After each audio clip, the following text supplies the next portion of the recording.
إن نقول إلا اعتراك بعض آلهتنا بسوء قال إني أشهد الله واشهدوا أني بريء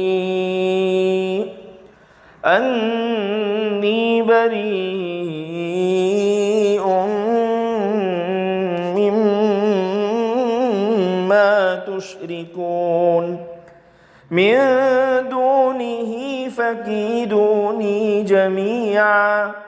ثم لا تنظرون۔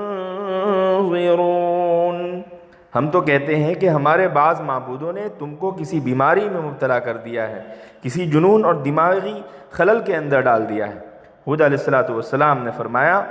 میں اللہ کو گواہ بنا کر کہتا ہوں اور تم لوگ بھی گواہ رہو کہ میں ان چیزوں سے بیزار ہوں جن کو تم خدا کا شریک ٹھہراتے ہو، لہذا تم لوگ سب مل کر میرے بارے میں نقصان پہنچانے کی تدبیر کر لو، پھر مجھ کو مہلت بھی نہ دو۔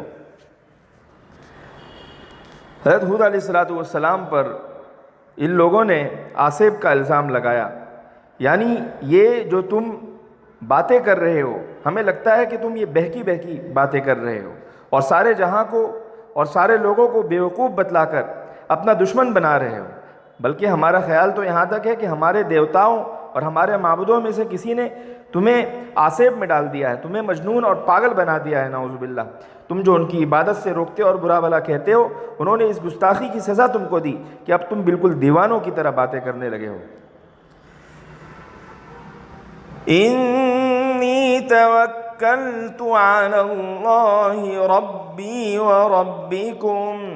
ما من دابة إلا هو آخذ بناصيتها إن ربي على صراط مستقیم۔ میرا تو اللہ پر بھروسہ ہے جو میرا بھی پروردگار ہے، اور تمہارا بھی کوئی جاندار نہیں جس کی پیشانی اس کے ہاتھ میں نہ ہو، بے شک میرے پروردگار سیدھے راستے پر ہیں، یعنی اللہ ہی سیدھے راستے کی رہنمائی کرتے ہیں۔ گویا یہاں پر حضرت ہود علیہ السلام کا جواب بہت ہی پیارا ہے کہ وہ بیچارے پتھر کی مورتی یا تمہارے بنائے ہوئے ہاتھوں کے معبود مجھے کیا تکلیف پہنچا سکتے ہیں؟ تم سب جو اپنے آپ کے بارے میں بڑے طاقتور ہونے کا، بڑے شہزور ہونے کا، بڑے تن و من ہونے کا اور بڑے جمعیت کے ہونے کا تم دعویٰ کرتے ہو اور تم نظر بھی آتے ہو، تو اپنے دیوتاؤں کی فوج میں بھرتی ہو کر اور مجھ جیسے تنے تنہا انسان پر پوری قوت سے ایک ساتھ اچانک حملہ کر دو اور پھر دیکھو کہ کیا ہوتا ہے۔ یاد رکھو تم میرا بال بھی بیکا نہیں کر سکتے، مجھے ذرہ برابر نقصان نہیں پہنچا سکتے۔ سنو، میں خدا کو گواہ بنا کر تم سب کے سامنے کھلم کھلا اعلان کرتا ہوں، اور تم سب بھی اس پر گواہ رہنا کہ میں تمہارے جھوٹے دیوتاؤں سے اور جھوٹے معبودوں سے قطعاً بیزار ہوں۔ تم سب جمع ہو کر جو برائی مجھے پہنچا سکتے ہو پہنچا لو، نہ ذرا کوتاہی کرو، نہ ایک منٹ کی مجھے مہلت دو۔ خوب سمجھ لو میرا بھروسہ تو صرف خدائے وحدہ لا شریک لہ پر ہے جو میرا رب ہے اور وہی تمہارا بھی مالک و حاکم ہے۔ گو بدفہمی سے تم نہیں سمجھ پائے، نہ صرف میں اور تم بلکہ ہر چھوٹی بڑی چیز جو زمین پر چلتی ہے خالص اسی اللہ تعالیٰ کے قبضے قدرت اور اسی کے تصرف میں ہے۔ گویا سر سے لے کر پاؤں تک، بلکہ سر کے بال اور ہر طرح کی چیز اور ہر طرح کا اختیار اسی کے ہاتھ میں ہے، جدھر چاہے پکڑ کر کھینچ لے اور جدھر چاہے کہ بندے کو پھیر دے۔ کسی کی مجال نہیں کہ اس کے قبضہ و اختیار سے نکل کر بھاگ جائے، نہ ظالم اس کی گرفت سے بچ سکتے ہیں، نہ سچے اس کی پناہ میں رہ کر رسوا اور ذلیل ہو سکتے ہیں۔ بے شک میرا پروردگار عدل و انصاف کی سیدھی راہ پر ہے، اس کے یہاں نہ ظلم ہے نہ بے موقع انعام ہے۔ اپنے بندوں کو نیکی اور خیر کی جو سیدھی راہ اس نے بتلائی ہے، بے شک اسی پر چلنے سے وہ ملتا ہے، اور اس پر چلنے والوں کی حفاظت کرنے کے لیے خود وہ ہر وقت موجود رہتا ہے۔ فَإِن تولوا فقد أبلغتكم ما أرسلت به إليكم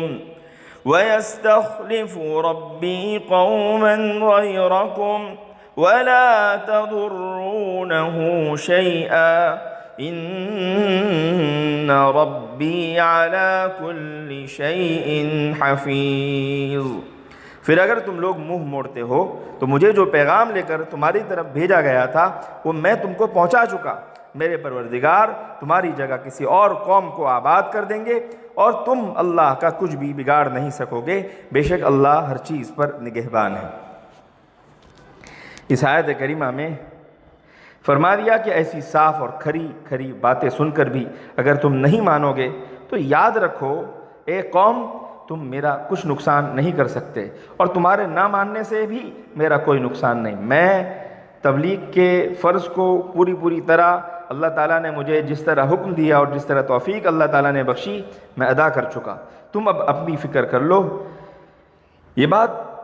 لازم ہے کہ اس قسم کی ہر درمی اور تعصب و اناد کی بنیاد پر آسمان سے عذاب آ جائے جو تم کو ہلاک کر ڈالے۔ خدا کی زمین تمہاری تباہی سے ویران نہیں ہوگی، وہ دوسرے لوگوں کو تمہارے